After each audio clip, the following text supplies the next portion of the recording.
안녕하세요. 서경아 씨입니다.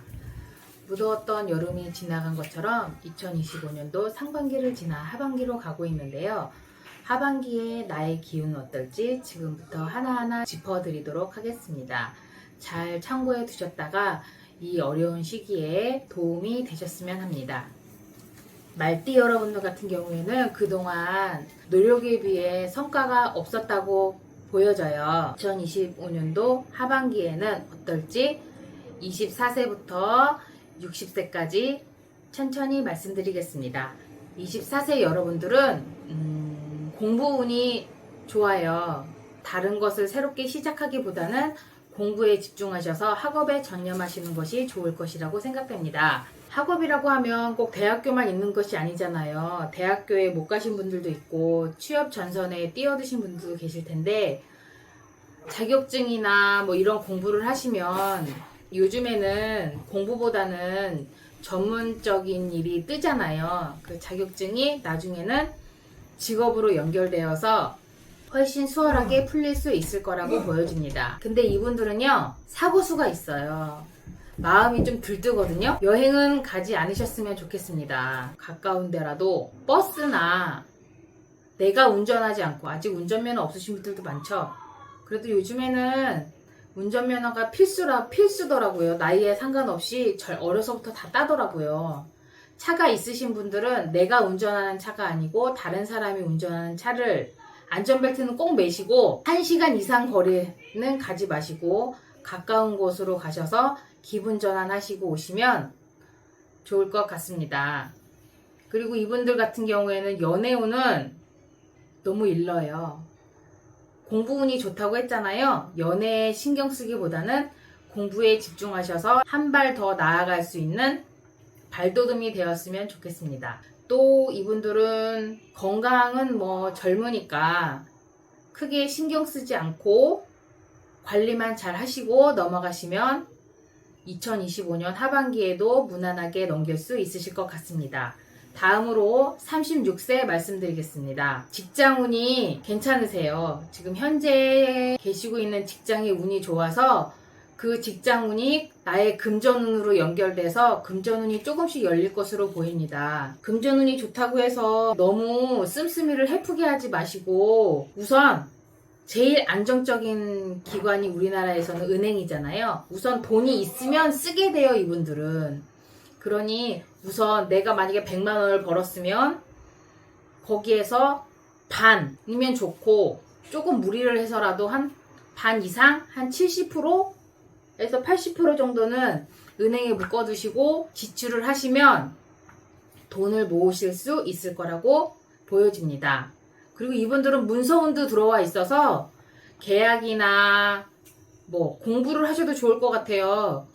자격증도 새롭게 따셔도 좋을 것 같고 노후에 내가 나이 들어서까지 할 수 있는 일을 공부를 해두시면 나이 들어서까지 직업으로 머리 아프신 일이 없을 거라고 보여집니다. 이분들 역시 건강운도 운동을 하시면 좋을 거라고 보여집니다.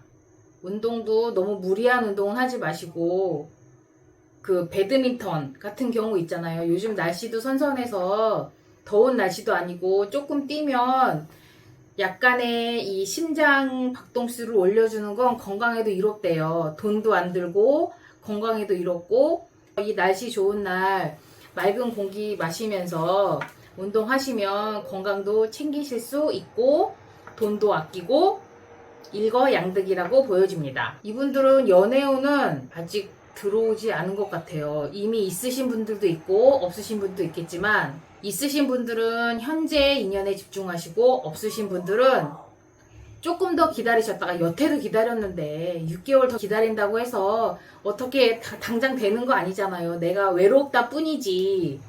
요즘엔 외로워도 말할 수 있는 상대도 많이 찾을 수 있고 내가 즐길 거리가 많아서 충분히 버틸 수 있을 거라고 생각돼요. 그렇게 보내시다 보면 내년 한 3월이나 4월쯤에 좋은 인연자가 생기실 수 있을 거라고 보여지니 조금만 참고 기다려 주시기 바랍니다. 그리고 48세 여러분들 새로운 기운이 생겨요. 25년 전반기에 많이 힘드셨을 텐데 하반기에는 새로운 기운이 들어오니 그 기운을 잘 잡으셔서 승진이나 직장에서는 어떤 뭐 프로젝트를 맡는다던가 내가 평소에 하지 않았던 새로운 업무를 맡아서 그 일의 책임자로 일을 하게 되면 그 일을 열심히 하면 인정받아서 승진의 기회까지 열린다고 하니 새로운 일이 생겨도 두려워하지 마시고 책임감을 가지고 열심히 해보시길 바랍니다. 금전거래는 안 하셨으면 좋겠어요. 이 금전거래가 요즘에는 그런 말도 있잖아요. 줄 때는 서서 주고 받을 때는 엎드려 받는다고. 그 돈 꿔가는 사람들이 막 돈 꿔갈 때는 온갖 막 그 사탕 발림의 말로 뭐 얼마를 줄게, 이거 꿔주면 내가 언제 갚을게, 막 이런 막 말을 책임지지 못할 말을 하잖아요. 그걸 약속을 제대로 지키면 좋지만 요즘 사회가 어렵다 보니 지키지 못하는 경우도 있잖아요. 근데 빌려줄 사람 입장에서는 내 돈인데 약속은 그렇게 하지 않고 돈을 못 받으면 노심초사하잖아요. 뭐 물론 현금을 갖고 있어서 빌려준 분들은 여유롭겠지만 그렇지 않은 경우 너무 힘들어하니까 뭐 대출을 받는다던가 뭐 가족의 돈을 내가 몰래 어떻게 해가지고 융통을 해준다던가 하면 그 돈을 내가 다시 원상복구를 해야 되는데 원상복구가 제대로 이루어지지 않으면 얼마나 마음고생이 심하겠어요. 그 마음고생이 자칫하면 스트레스로 이어지고 마음에 병이 생겨서 건강에도 적신호가 들어올 수 있으니 금전거래는 되도록 하지 않으셨으면 좋겠습니다. 마지막으로 말띠 60세 여러분들은 인생은 60부터라는 말이 있잖아요. 뜻하지 않은 귀인이 생겨서 그 귀인으로 인해서 대운이 들어온다고 해요. 그렇다고 막 큰 대운은 아니지만 내가 너무 밑바닥을 쳤으니, 그러니까 너무 내가 밑바닥일 때는 조그만한 작은 일도 엄청 좋은 일처럼 여겨지잖아요. 내 주변에 어떤 귀인이 나타나는지, 어떤 사람이 내 귀인이 될지 유심히 살펴보셨다가 나의 하반기 운을 좋게 펼쳐나갔으면 좋겠습니다. 지금까지 말띠 25년 하반기 운세를 알아봤습니다. 자세한 상담을 원하시는 분들은 위에 전화번호로 문자나 전화 상담해 주시면 성심을 다해서 도와드리도록 하겠습니다. 감사합니다.